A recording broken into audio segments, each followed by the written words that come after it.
Hello प्यारे बच्चों, कैसे हैं आप। मैं डॉक्टर सुशील आपका स्वागत करता हूं क्लास 12th के हमारा जो कह सकते हैं आपके लिए कुछ असाइनमेंट हमने आपको दिए थे, वीकली असाइनमेंट, उसके एक सॉल्यूशन में।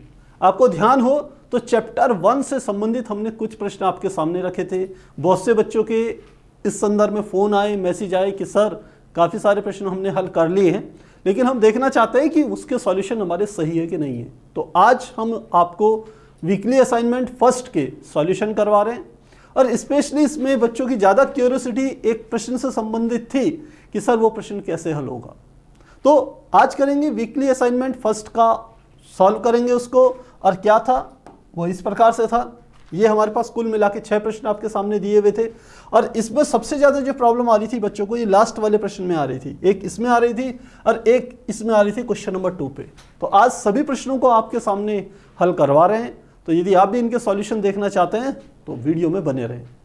तो स्टार्ट करते हैं। सबसे पहला प्रश्न देखते हैं। पहला प्रश्न है, यदि एक कंघा सूखे बालों से गुजारा जाए तो यह कागज के सूक्ष्म कणों को अपनी ओर आकर्षित कर लेता है, क्यों? क्यों करता है, पहले इतने का आंसर लिखते हैं। इसका यदि हम आंसर लिखें तो सॉल्यूशन क्या आएगा? फर्स्ट पार्ट का लिखेंगे, क्योंकि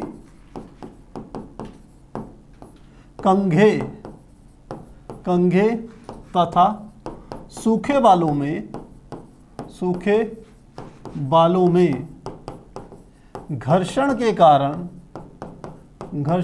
कारण स्थिर वैद्युतिकी या घर्षण वैद्युतिकी, ऐसा लिख लेते हैं। क्या लिखेंगे हम? कारण घर्षण वैद्युतिकी की घटना घटित होती है जिससे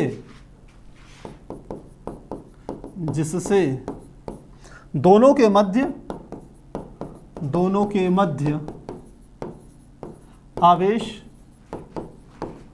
स्थानांतरित हो जाते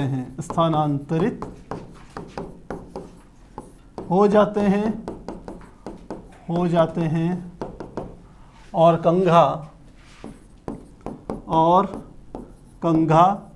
सूखे बालों नहीं, कंघा कागज के सूक्ष्म टुकड़ों को आकर्षित कर लेता है। सूक्ष्म टुकड़ों को आकर्षित कर लेता है। तो पहला पार्ट तो यहां तक था, क्यों, ये वाला इतना हिस्सा हमने कर लिया। अब सेकंड हिस्सा है, यदि बाल भीगे हो या बरसात हो रही हो तो क्या होगा? यदि बाल भीगे हो या बरसात हो रही होगी तो कंघे और बालों के बीच में हम कह सकते हैं नमी आ जाएगी। यदि बाल गीले होंगे तो इसका मतलब है कि जो कंघा है वो बालों के साथ घर्षण नहीं कर पाएगा, या बरसात हो रही होगी तो वायु में इतनी नमी होगी कि कंघे और बालों के बीच में कोई घर्षण नहीं हो पाएगा प्रॉपर तरीके से, जिसके कारण आवेश का स्थानांतरण नहीं होगा। तो इस बात को हम लिख लेते हैं कि कंघे गीले बाल अथवा बरसात में कंघे एवं बालों के बीच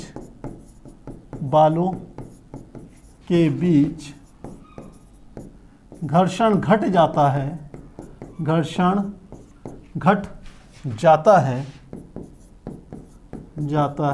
जिससे घर्षण वैद्युतिकी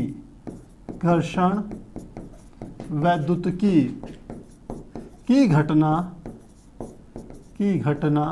घटित नहीं होती। और घर्षण वैद्युतिकी क्या होती है? जो अभी हमने बताया, वह घटना जिसमें एक से दूसरे में क्या हो जाए, आवेश स्थानांतरित हो जाए, इलेक्ट्रॉन स्थानांतरित हो जाए, तो वह नहीं हो पाएगा। तो मुझे लगता है पहले प्रश्न का आंसर आपको अच्छे से समझ में आ गया होगा। चलिए अब अगला प्रश्न देखते हैं। अगला प्रश्न है कि साधारण रबड़ विद्युत की कुचालक है, जबकि वायुयान के पहियों के टायर विशेष रबड़ से के बने सूक्ष्म मात्रा में चालक होते हैं। ऐसा करना क्यों आवश्यक है? देखिए, जब वायुयान रनवे पर दौड़ता है तो रबड़ के टायर और हम कह सकते हैं जो रनवे होता है जिस पे हवाई जहाज दौड़ लगाता है स्टार्टिंग में उड़ने से पहले, उनके बीच में क्या होगा, जब वो रनिंग करेगा तो उनके बीच में घर्षण बल लगेगा जिससे पहियों के आवेशित हो जाने की संभावना होगी।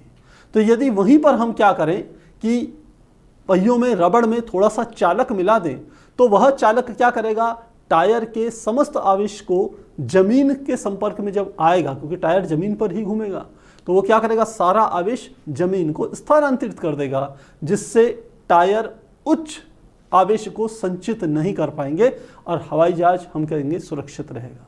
तो क्या कहा हमने जो बात कही है, हमने कहा सॉल्यूशन क्या है इसका, इससे पहले तो क्यों होता है ये बता देते हैं, लिखते हैं क्योंकि क्या लिख सकते हैं, वायुयान जब रनवे पर दौड़ लगाता है तो टायर तथा पहियों के बीच, टायर तथा सड़क के बीच लिख लेते हैं, सड़क के बीच घर्षण के कारण क्या हो जाते हैं, टायर आवेशित हो जाते हैं।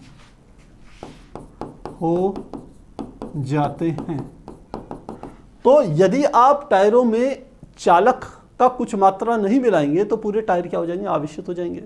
उनके हम कह सकते हैं आवेश ग्रहण करने से आगे बहुत सारी समस्या हो सकती है, क्योंकि आवेश आपने देखा होगा यदि कहीं विपरीत आवेश उसके आसपास भी आ जाए तो स्पार्क की घटना भी घटित हो जाती है। तो ये ध्यान रखना कि बीच घर्षण के कारण क्या हो जाता है, टायर आवेशित हो जाते हैं। अतः टायर में सूक्ष्म क्या मिलाने पर, हमने कहा चालक पदार्थ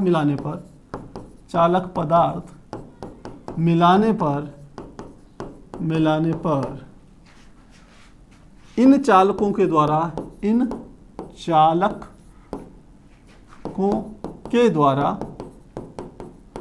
टायर का समस्त आवेश जमीन में स्थानांतरित हो जाता है।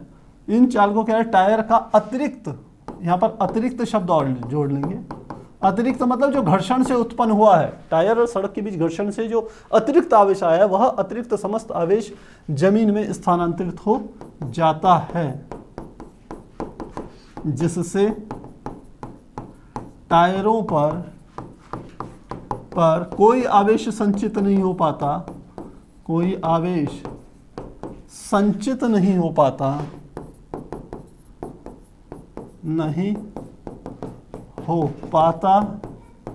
तथा वायुयान सुरक्षित रहता है।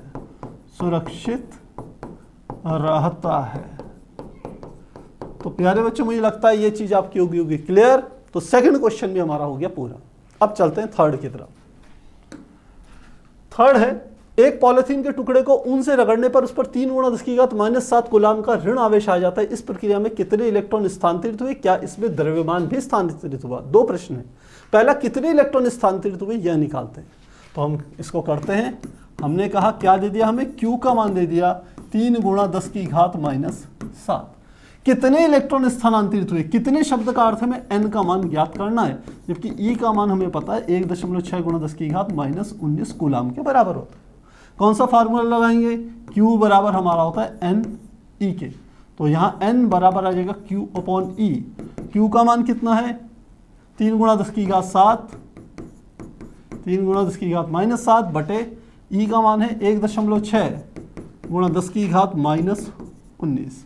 सॉल्व कर लेंगे इसको, दशमलव हटाया, 0 बढ़ा दिया, 16 ही कम 16 बच गए 14, तो 16 निम्मा 144 लगभग 1.9, लगभग लिख रहे हैं 1.9, और ये ऊपर चले जाएगा तो 10⁻⁷ प्लस 19, तो क्या हो जाएगा लगभग 1.9 गुणा 10 की घात प्लस के 12। यह क्या होगी, इतने इलेक्ट्रॉन ट्रांसफर होंगे, इतने इलेक्ट्रॉन स्थानांतरित होंगे, इलेक्ट्रॉन स्थानांतरित होंगे। तो ये क्लियर हो गया फर्स्ट पार्ट। सेकंड, क्या इसमें क्या कह रहे हैं, क्या इसमें द्रव्यमान भी स्थानांतरित होता है? हम लिखते हैं, देखिए इलेक्ट्रॉन यदि जाते हैं तो इलेक्ट्रॉन का अपना द्रव्यमान भी होता है, तो यदि इलेक्ट्रॉन गया तो अपने साथ अपना वो द्रव्यमान वाला गुण भी तो ले जाएगा, तो निश्चित रूप से द्रव्यमान भी स्थानांतरित होता है। तो लिखेंगे यहां पर, क्योंकि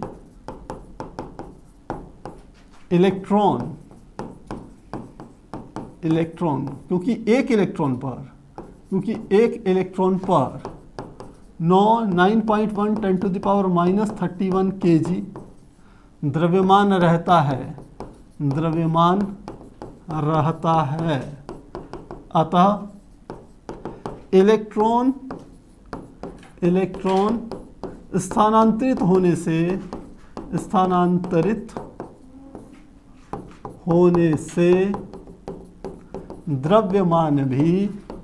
द्रव्यमान भी स्थानांतरित होगा।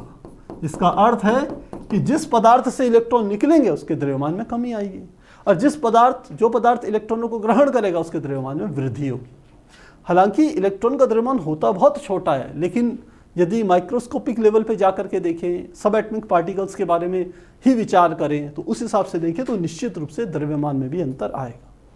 तो मुझे लगता है क्वेश्चन नंबर 3 आपका क्लियर हो गया होगा। अब चलते हैं आगे। अगला प्रश्न देखें, किसी निकाय में +q -2q +3q +5q आवेश हो तो निकाय का कुल आवेश। तो लिखेंगे कुल आवेश,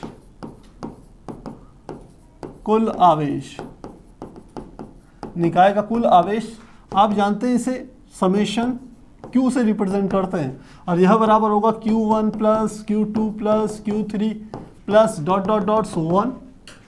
हमें आवेशों के मान दे दिए हैं ये वाले, तो कितना आ जाएगा, समेशन q का मान कितना आ जाएगा, ये है +q, दूसरा है -2q, निशान के साथ लेने, ध्यान रखना, +3q और प्लस क्या आ गया 5q, 4 आवेश। तो धन वाले क्या हो जाएंगे, आपस में जुड़ जाएंगे, तो ये q और 3q जुड़ेंगे, ये भी प्लस का, ये भी प्लस का, ये भी, तो 5 और 3 8 और 1 9, तो क्या आ जाएगा प्लस के 9q और माइनस का क्या आ गया 2q, तो कितने हो गए प्लस के 7q। ये हमारे पास क्या हो जाएगा, उस निकाय पर जो परिणामी आवेश की मात्रा होगी वो +7q के बराबर होगी। जैसे संख्याओं को जोड़ते हैं धन और ऋण, वैसे ही आपने इसको जोड़ना है। क्यों जोड़ रहे हैं, क्योंकि आवेश एक अदिश राशि होती है, इसलिए। मुझे लगता है ये क्लियर हो गया होगा आपका। चलिए अब आगे चले।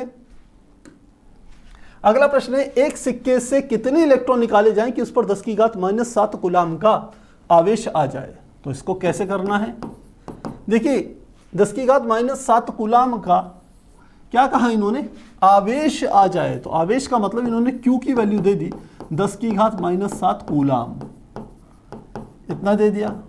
तो कितने इलेक्ट्रॉन निकाले जाएं, कितने का मतलब है हमें n ज्ञात करने, और हम जानते हैं E का मान 1.6 गुणा 10⁻⁻19 कूलाम के बराबर होता है। तो फार्मूला हम जानते हैं, Q बराबर होता है NE के, n का मान निकालना है, n बराबर हो जाएगा Q/E के। तो n बराबर Q का मान 10⁻⁷ बटे E का मान कितना है 1.6 गुणा 10⁻⁻19। सॉल्व कर लीजिए तो कितना आ जाएगा, ये दशमलव हटाया, यहाँ पर क्या कर दिया 10 बढ़ा दिया। अब 10/16 और गुणा 10⁻⁻7 प्लस 10⁻19, ये ऊपर जाके प्लस का हो जाएगा। तो भाग दे दीजिए, 16 का भाग देंगे तो 0 दशमलव लगाएंगे, 0 लगाएंगे तो 100, 16 छिक 96 हो गया है। अब क्या करना है, हमारे पास 4 बच गया, तो 16 पंजे 80, इतना आ गया, गुणा 10 की घात कितना आ जाएगा -7, 10 की घात +12 हो जाएगा। तो इसको थोड़ा सुधार करें तो ये हमारे पास आ जाएगा n बराबर 0.65 गुणा 10 की घात हमारा हो गया 12। तो डेसिमल को एक इधर से इधर ले जाएं तो 6.5 गुणा 10 की घात कितना हो जाएगा 11, और ये हो जाएंगे इलेक्ट्रॉनों की संख्या। तो इतने इलेक्ट्रॉन स्थानांतरित करने पड़ेंगे 10⁻⁷ कूलाम को लाने के लिए। मुझे लगता है आसान है, समझ में आपको आ गया होगा, कहीं पर कोई दिक्कत नहीं होनी चाहिए प्यारे बच्चों। तो ये हमारा हो गया क्वेश्चन नंबर 5। अब चलते हैं अपने अगले क्वेश्चन की तरफ। अगला क्वेश्चन हमारा क्वेश्चन नंबर 6। इस क्वेश्चन को काफ़ी सारे बच्चों ने इसमें कंफ्यूज हुए हैं, उनको तरीका समझ में नहीं आया है। काफ़ी आसान है, एक नॉर्मल वे में इसको करना है। इसके लिए थोड़ी सी आपको केमिस्ट्री की भी नॉलेज होनी चाहिए कि एक मोल कितने के बराबर होता है, जो अणु द्रव्यमान होता है वो क्या होता है, ये सब बातें जानकारी होनी चाहिए, तभी आप इसको कर पाएंगे। तो क्या है, एक कप जल में कितने धन तथा कितने ऋणावेश होंगे। देखो कैसे इसे निकालेंगे। पहले आपको निकालना पड़ेगा एक कप में जो जल है उसकी मात्रा माननी पड़ेगी। तो मैंने मात्रा मान ली, मात्रा मानी कि माना कप में 250 ग्राम जल है। अब मैंने 250 माना है, आप चाहें तो इसमें 100 मान लीजिए, 50 ग्राम मान लीजिए, 100 ग्राम मान लीजिए, 200 मानिए, 1 किलो मान लीजिए, कोई समस्या नहीं। प्रोसेस आपको आना चाहिए, मेन बात। तो हमने कहा ये कितना है, माना कप पे 250 ग्राम जल है। अब जल है तो फिर जल के आपको अणु द्रव्यमान पता होना चाहिए। हम लिखते हैं, चूंकि जल का अणु द्रव्यमान, देखिए जल का सूत्र क्या होता है, जल का सूत्र होता है H2O। तो ऑक्सीजन का जो परमाणु द्रव्यमान होता है वो हम जानते हैं, उसके परमाणु क्रमांक का दुगना होता है। परमाणु क्रमांक इसका 8 होता है, उसका दुगना कितना हो गया 16। तो 16 तो क्या हो गया, ऑक्सीजन का परमाणु द्रव्यमान हो गया।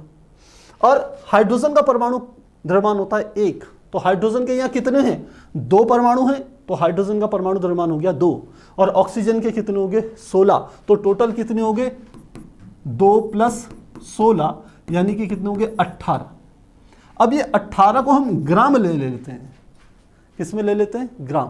और ग्राम में लेने का मतलब क्या होता है, इसका अर्थ होता है कि जल के 18 ग्राम में जो इसका परमाणु द्रव्यमान है उसको यदि ग्राम में ले लें तो इसका अर्थ है कि जल के 18 ग्राम में जो मोलों की संख्या होगी वो 1 मोल के बराबर होगी। तो क्या लिखेंगे, अतः जल के 18 ग्राम में मोलों की संख्या बराबर कितनी है, 1। जब 1 है तो इसका अर्थ है कितने अणु हैं, तो लिखेंगे अतः 18 ग्राम जल में अणु, क्योंकि 1 मोल है तो 1 मोल का अर्थ होता है 6.02 × 10⁻23। इतने अणु आ जाएंगे। भाई जब आपको अणु पता चलेंगे तभी तो निकालोगे ना धन और ऋण आवेश, क्योंकि धन आवेश कहाँ रहेगा, प्रोटॉन के रूप में नाभिक के केंद्र में। ऋण आवेश कहाँ रहेगा, इलेक्ट्रॉनों के रूप में। यदि एक जल का एक हम बात करें, ये H2O है, तो हाइड्रोजन में 2 ऋण आवेश होंगे इलेक्ट्रॉन के रूप में और उसके नाभिक में 2 प्रोटॉन होंगे। इसी प्रकार ऑक्सीजन में 8 इलेक्ट्रॉन कहाँ होंगे, बाहर की कक्षाओं में होंगे एक परमाणु में, और 8 प्रोटॉन उसके केंद्र पर होंगे। तो ये बात हमें समझ में आ जाती है कि जितने धनावेश होंगे उतने ही क्या होंगे, ऋण आवेश होंगे। तो अब हमें पता चल गया 18 ग्राम जल में अणुओं की संख्या कितनी है, इतनी। तो 1 ग्राम जल में अणु बराबर कितने होंगे, 6.02 बटे कितना आ जाएगा 18 × 10⁻23। तो हमें कितने में निकालनी है, 250 ग्राम जल में। तो यहाँ पे लिखते हैं, यहीं पे लिख लेते हैं, 250 ग्राम जल में अणु या अणुओं की संख्या, यह आएगा 250 × 6.02 बटे 18 × 10⁻23। अब आपको अणुओं की संख्या पता चल गई कि टोटल कितने अणु होंगे, ये तो निकाल दिए 250 ग्राम जल में। अब एक अणु पे कितने इलेक्ट्रॉन होंगे, कितने प्रोटॉन होंगे, ये हमने निकालना है। तो कैसे निकालेंगे, हम लिखते हैं, क्योंकि जल के एक अणु में इलेक्ट्रॉन कितने होंगे। देखिए 8 इलेक्ट्रॉन तो किसके हैं, ऑक्सीजन के अंदर, क्योंकि ऑक्सीजन का एक परमाणु है, ऑक्सीजन के एक परमाणु में 8 इलेक्ट्रॉन होते हैं, और हाइड्रोजन के एक परमाणु में 1 इलेक्ट्रॉन होता है। तो हाइड्रोजन के तो कितने हैं, 2, परमाणु तो 2 इलेक्ट्रॉन हो गए, और ऑक्सीजन के कितने हैं, 1 परमाणु है उसमें 8 इलेक्ट्रॉन है, तो 8 और 2 10, तो एक अणु में इलेक्ट्रॉन की संख्या बराबर कितनी आ गई 10। इसी प्रकार अणु में प्रोटॉन की संख्या, अणु में प्रोटॉन की संख्या वो भी क्या होगी 10। तो जितने ऋण आवेश होंगे उतने ही धन आवेश होंगे, आपने ये ध्यान रखना है। तो लिखेंगे अतः 250 ग्राम जल में धन आवेशों अथवा ऋण आवेशों की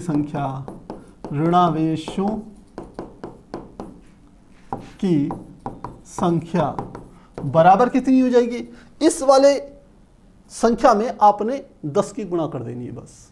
तो क्या कर देंगे, 250 बराबर यहीं पे लिख लेते हैं, 250 गुणा 6.08 बटे 18 गुणा 10 की घात 23, ये केवल संख्या निकाल रहे हैं, और साथ में आ जाएगा गुणा 10, इतना आ जाएगी। अब उसने क्या कहा, कितने धन तथा ऋण आवेश होते हैं, यदि आवेशों की संख्या बतानी है तो ये आ गई हमारे पास, इतने आवेश होंगे। अब आवेश की मात्रा कितनी होगी, उसको 1.6 गुणा 10 की घात -19 से आपने गुणा कर देना है, बस इतना काम आपने कर देना है। यदि इतना करोगे तो आवेश की मात्रा भी आ जाएगी। तो यहां पे आगे लिख लेते हैं, तो लिखते हैं अतः धन आवेश या ऋण आवेश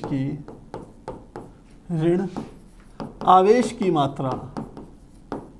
मात्रा निकाल रहे हैं। देखिए संख्या हमने निकाल रही, बराबर कितना था, 250 गुणा 6.02 गुणा 10 की घात 23 बटे हमारा कितना आ गया था 18 था, गुणा हमने क्या कर दिया था 10, ये हमारे पास संख्या आ गई थी। और आवेश की मात्रा के लिए कितनी गुणा कर देंगे, 1.6 गुणा 10 की घात -19 कूलाम से और गुणा कर देंगे।